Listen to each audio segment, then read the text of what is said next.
This is Nasha Kasha, Ukrainian Almanac, 28 minutes of stories about Ukrainian life. Nasha Kasha comes to you from Radio Western in London, Ontario, Canada. It's heard on 13 university and community radio stations in 8 provinces, from Newfoundland to British Columbia. Vitayu vas, dorogi sluchachi. Welcome. This is episode 143. It was March 18th, 2014. Russia's President Vladimir Putin announced at a Kremlin ceremony that his regime unilaterally was seizing the Black Sea Peninsula of Crimea from Ukraine. It is now 5 years later. Russia's occupation continues despite economic sanctions. Putin has widened his control into shipping lanes bordering Crimea on the Sea of Azov. The moves are relentless. Bridge to Russia built, cargo ships boarded, Navy ship rammed, Ukrainian sailors imprisoned. There is one story amidst all these headlines that should not be ignored. It's about a Crimean people who've been resettled, persecuted, and systematically diminished for decades, first by Stalin, now by Putin. We will hear from 2 descendants of the Crimean Tatar nation, but first a quick history lesson. Let's take the elevator to the 3rd floor of the McCall building at the University of Toronto, near the intersections of College and McCall Street. And we arrive at the Canadian Institute of Ukrainian Studies. My name is Marko Robert Stech. I am Director of CIUS Press and Special Publications at the Canadian Institute of Ukrainian Studies. I'm responsible for the publication program for Internet Encyclopedia of Ukraine, and I also work on the Grushevsky Translation Project, which is the publication of the history of Ukraine, Rus by Mikhailo Grushevsky in English. I also prepare TV segments, Oczyma Kultury, which give a snapshot about what Ukrainian culture is. Dr. Stech, when you think of Ukraine, you think of Orthodox Catholic religions and Ukrainian culture and various influences around Europe. You don't often think of the Arabic culture and Muslim influences. Could you just give us an overview of how that came to be and with what effect? Well, Ukraine is really a unique country in which all sorts of cultural influences come together. If we are going to talk specifically about Islam and about Muslim sort of influence, some of the first descriptions of Ukraine, of Kievan Rus, come from Arab geographers and travelers. But the real impact of Islam came in the 15th, 16th century with the establishment of the Crimean Khanate, which was the Turkic Tatar state that was established in Crimea, but it actually controlled quite a large territory towards the Volga and so on. I will just give you a few examples of how deep the impact is. The word Cossack. We all know who Cossacks were. These are the bulwark of our Ukrainian identity. Of course, people should know, and I think many know, that Cossack is not a Ukrainian word. It's a Turkic word. It means a free man in Turkic language. If you look at the Cossack culture, you will see that all of the names for things are not Ukrainian, not Slavic. They're Turkic. For example, Cossacks were divided in quiches, so this is a Turkic word. They lived in a kurin, this is a Turkic word. Even the words of the everyday use, torba, harch, all of these are Turkic words, and these were used by Cossacks as their own words. What does it tell us? Well, it tells us that the Cossack did not create that system. The Ukrainian Cossacks, that came into something that was already there and which was Turkic by origin. More and more historians now think that the original Cossacks were not Slavs and were not Ukrainians. They were Turkic. And it's only with time, by the influx of Ukrainian, Slavic population into this system, it became Ukrainian. So what we consider one of the bulwark of our identity originally was very closely connected with the Turkic and to some extent Muslim. It was not a very religious institution. It was a fighting force, but it did have elements of that.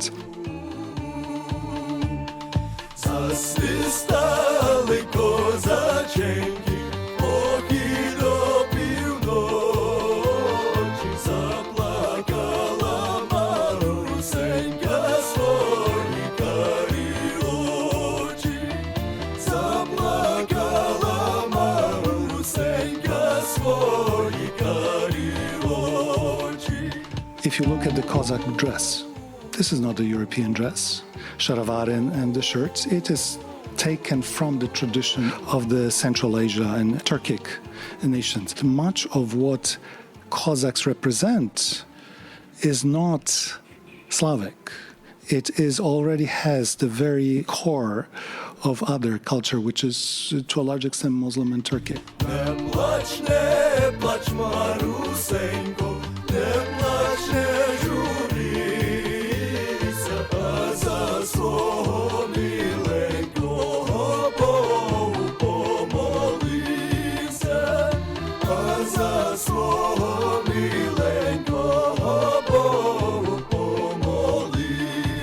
Now, they lived in very close quarters with Crimean Tatars, with the Crimean Hanats. They competed for the same living space to some extent, although not exactly. They lived in a strange kind of symbiosis, although fighting each other. The Tatars in the Crimea were as afraid, deathly afraid of Cossacks as the Ukrainians in Ukraine were afraid of Tatar raids that were, because, both forces were very fierce, both forces were very, sometimes brutal, and they had interests that was in large extent robbery and slave trade. It's only when Tatars and Cossacks united that they created a really invincible army. We always think of Cossacks as somebody, a guy on a horse riding through the steppe and so on. Actually, it's not so much. Cossacks were primarily in battle. Cossacks were infantry. They were the best infantry in Europe at some point, while the Crimean Tatars were the cavalry. They were the best cavalry in Europe. When they united, they were really invincible. And this was shown in 1648 when Bogdan Khmelnytsky united with Islam Giray and fought the Poles. And they just simply quashed the Polish army until the Crimean Khan betrayed 3 times. In crucial moments betrayed the Cossacks just simply because he was afraid of the rise of the Cossack power, because he knew what it would mean for the Crimea if Cossacks suddenly became a very powerful state. They would be the first one to suffer, the Crimeans.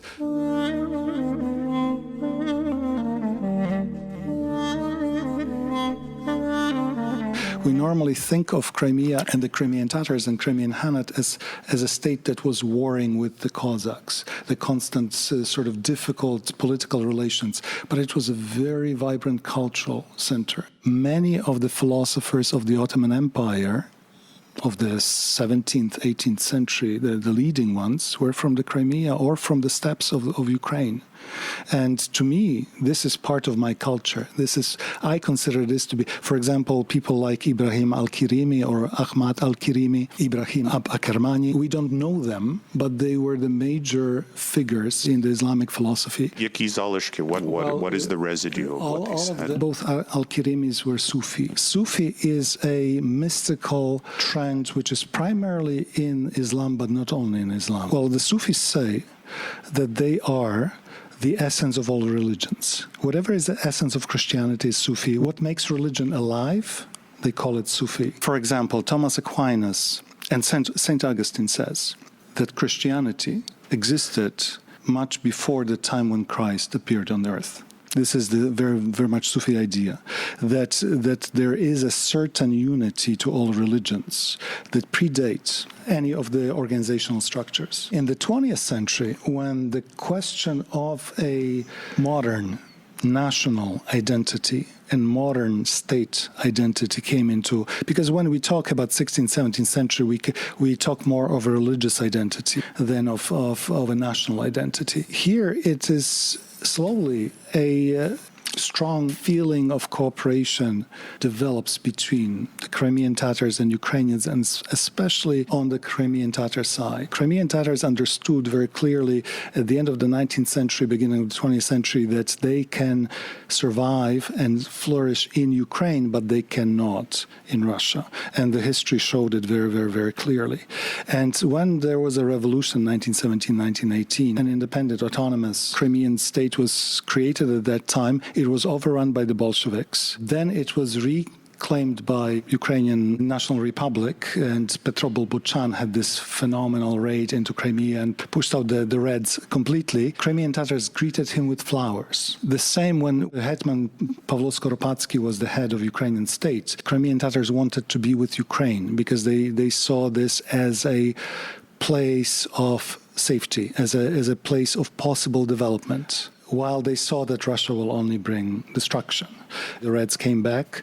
They caused tremendous terror and massive killings in the 1920s, especially in 1921 in the Crimea. We all know that in 1944, Stalin deported the entire population to Central Asia, and they wanted to clear the Crimea of any trace of the Crimean Tatars and their culture. When strangers are coming, they come to your house, they kill you all and say, we're not guilty, not guilty. Where's your mind? Humanity cries. You think you are gods, but everyone dies. Don't swallow my soul, our souls.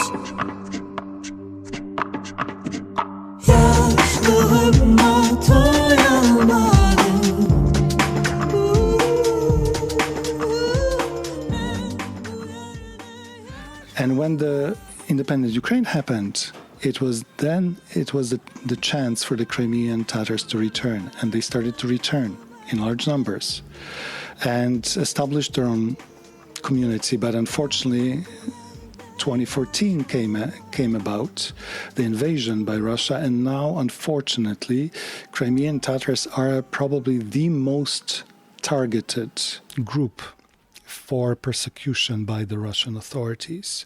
And they suffer not only for their own rights, they suffer for their loyalty to Ukraine, because they have shown their loyalty to Ukraine very consistently. That period after Ukraine gained independence and prior to the invasion, it was a complex relationship territorially, correct? It was a very complex period and a complex relationship, primarily because for many decades, Crimea has been settled not only by Russians, by a particular type of Russians. They were the retired and KGB. They were the retired government, Communist Party officials and their families. Because of the beautiful scenery and because of the very mild climate, it was a very desired part of the Soviet Union to retire into. The kind of community was created there. It was not only very pro-Soviet, but very chauvinistically pro-Russian. Of course, these people did not disappear anywhere after the independence. And although in 1991, Crimea just barely voted over 50% for independence of Ukraine, but this was in a very particular context. Very, very quickly, these separatist movements appeared there. And they were not based on Crimean Tatar movements, not at all. Crimean Tatars, when they came, actually, they were the most pro-Ukrainian force on the peninsula, even sometimes more pro-Ukrainian than many ethnic Ukrainians. So you're thinking that these separatist instincts stem from the retirees, the loyalties to Russia? No, they are used. These sentiments are being used by a very, very concerted policy of the Russian government that was constantly keeping Crimea on the verge of separation. It was since the 1991, I am absolutely convinced that the Russian government had a very exact policy to eventually get to the point to what happened in 2014. They wanted at least the Crimea back. Ideally, they wanted the whole Ukraine back, and they still probably want it. But if they couldn't get Ukraine, they wanted certain parts of Ukraine, and Crimea was number one. I mean, we have right now a process in which masses of Russians are brought in, Russians loyal to the Russian government, to Putin government, while anybody who is in any way opposed is pushed out, either imprisoned or prefer. We have close to, I think, officially 40,000 people who were pushed out of but the real statistics are probably close to 3 times more, 120,000 or more people who were basically pushed out of their homes and forced to leave and be in Ukraine right now. Dr. Stech, where is the hope? Well, first and foremost, the hope is in the fact that I very, very, very strongly believe that both the Crimean Tatars today and Ukrainians who are fighting the Russian aggression today are on the side of right and believe in the rightness of what they do. They did not come to invade Russia. They just defend themselves. They defend their dignity. They defend their right to live in a dignified way. I don't believe that the country that is right now led by Vladimir Putin is sustainable. First and foremost, I think that in recent years, Ukrainians started to really understand and appreciate what an important ally and what an important friend they have in the Crimean Tatar people. We really are part of one state, one political nation. Although we have ethnic and cultural backgrounds, I support them with all my heart. I know somewhere deep down that they will emerge victorious. I just don't know how long it will take. You're listening to Suzana Alimivna Jamaladinova, or simply Jamala. In 2016, Jamala represented Ukraine, and she won the Eurovision Song Contest with this. It's called 1944, a commemoration to her father's family, Crimean Tatars, forcibly resettled to Central Asia by Joseph Stalin. And earlier in the show, I played The Whistling Cossacks, Zasvistali Kozachenki. It's by Rushnachuk from the group's second of 5 albums. Elvira? Elvira. Hi, Stefan. Nice to meet you. Nice to meet you. Hello, my name is Elvira, and I am a Crimean Tatar. I live in Canada almost 5.5 years. I am a George Brown College student. Rustem Mirzai. I've been in Canada almost 12 years. And I'm owner of small business. Yeah, it's print plus sign. We do signages, we print everything, and also we design, graphic design. Okay, Elvira, where were you born? Where did you grow up? Because of my nation were deported to Uzbekistan from Crimea in 1944. So my parents were born in Uzbekistan, and also I was born in Uzbekistan too. When I was 6 years old, we moved back to Crimea after the Soviet Union collapsed. Simferopol district, yeah. I have a brother. I finished university, graduated university as an accountant. Rustem, where did you grow up? Can you tell me a little bit about your early life? Yeah, I was born in Uzbekistan. 1989, I finished my school, went to the university, and became a surgeon after 7 years study in a medical school, and then worked a little bit. And after that, decided to move to Crimea. Actually, my parents, they moved earlier after Soviet Union collapsed. Since 1989, it was a mass movement. My sister was studying there, and we moved with my ex-wife and my daughter. We moved in 1998 to Crimea. Yeah. So you were a medical doctor? Yeah, I used to be, yeah. And a surgeon, was there a specialty? General surgery. Were the Uzbeki people, the culture, was it welcoming to you? I know you didn't want to be there, but the people. Well, that time Russian propaganda worked really well, and as today, as usually, yeah, nothing changed. And it was so hard first, a few months, as my grandmother told me, but then they realized that this is like normal people, very peaceful, very kind people, and then they started same religion, similar culture, similar language, and they started be more kind. When I was 6 years old, we moved from Uzbekistan to Crimea. Yes, after the Soviet Union collapsed. You said it was the same religion. Which religion was that? Muslim. We are Muslims. Sunni Muslim. Sunnite Muslims. Yeah, Sunnite Muslims. We had the same holidays. Yeah. Even language, similar Turkic group of language. I can speak Uzbek very fluently, even better than Ukrainian language. Yeah, of course, first days, months, it was very terrible because the propaganda came before What did they say? They said that the traitors are coming. They collaborated with Nazis. They killed Jews, they killed Russians, they killed partisans. When the wagons opened, people who survived started to step out. Even stones were thrown because they were expecting, devils are coming. And after they saw it's a poor, regular, old people. Hardworking people also. Yeah. Because they started women and children, because most of men, they were serving Red Army. Elvira's grandfather and Elvira's second side grandfather was in a concentration camp, the most dangerous one, and he survived. He was not a doctor, he was a nurse.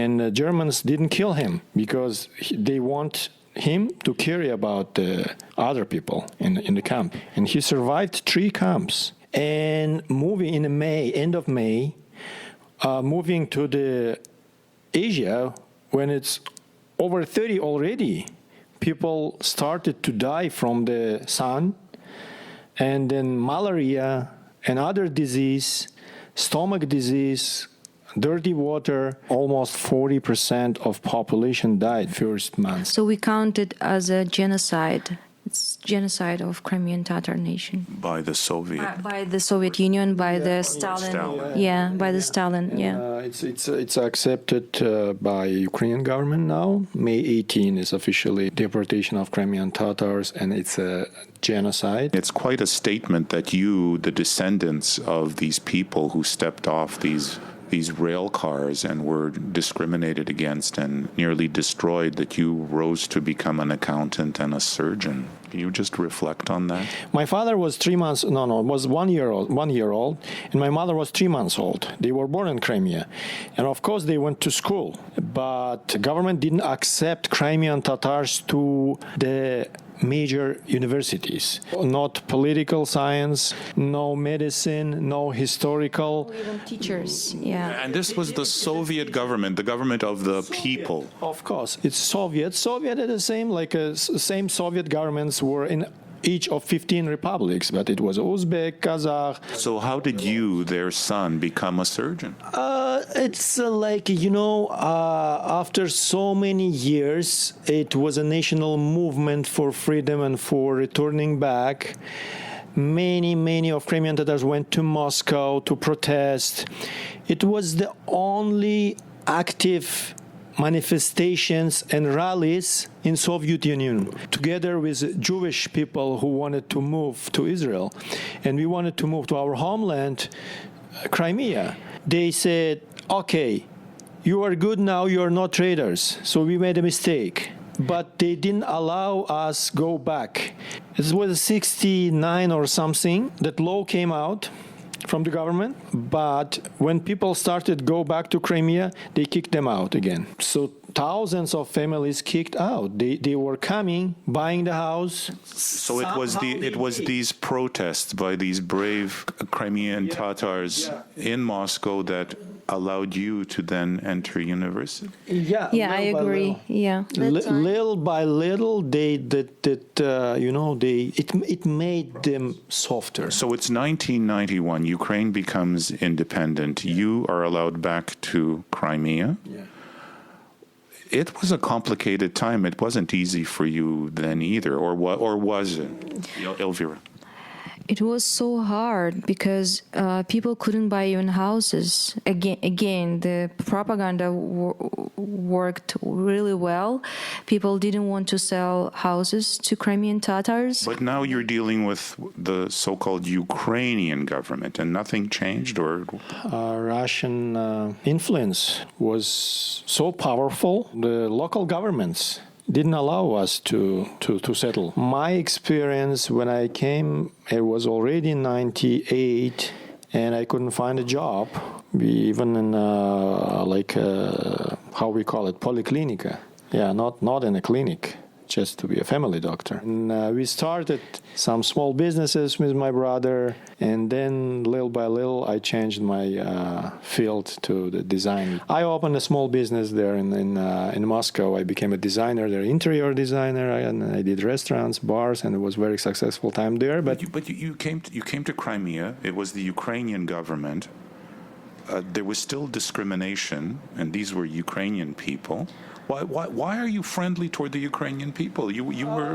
No, it wasn't from Ukrainian people, actually. It was de facto. It was under the Russian control still, and honestly, even Ukraine was under the Russian control. You know about it, right? So in Crimea, it was even more like concentrated. We are not blaming Ukrainian people because we know that Ukrainians have the similar history. They suffered from Stalin regime as well, so they know what propaganda is, and we are very friendly to each other. They know what we need, and we also have a very ценности. A value for each other. Exactly, values. Yeah. Did you know that you were both socially active in terms of politics at the time that you met? Was that it? No. Did you talk about that at all? Because you're active here, yes? Can you tell me about that? We just noticed that we are so alike when occupation took place, so we just felt the same. So we created the organization. Our goal was to return to Crimea, not to immigrate somewhere else. And that reason, not many of us here. And what do you feel you can do? Probably because of the big support of Ukrainian community, we are trying to help people who Political prisoners. political families of political prisoners. We are representing our culture here. Just created recently our organization called Canada Crimea Cultural Committee. How can Canadian people help? First of all, by learning about Crimean Tatars, Crimean Tatar situation. People, around 25,000-30,000 moved out already. Crimean Tatars mostly, plus Ukrainians. About 110,000 brought by Russians, Russian origin, brought from mainland of Russia to Crimea. To settle, to raise their own families, to take over. Yeah, and it was after Tatars' deportation in the 50s. Again, military and their families come to Crimea, and they giving their very low mortgages. And no any Crimean Tatar or Ukrainian media left. Over 120 people now in prison of Russian Federation, and dozens are missed, killed. We get messages every day from Crimea. Guys, we can't even breathe here. Do something. Do something you can, yeah. Thank you so much for making the time to see me. Thank you. Thank you, for having Stefan. us. Thank you. All the best. Partial funding for Nasha Kasha comes from the Taras Shevchenko Foundation and the Ukrainian Credit Union. I'm your reporter Stefan Andrusiak. До милої зустрічі за тиждень часу, дорогі слухачі.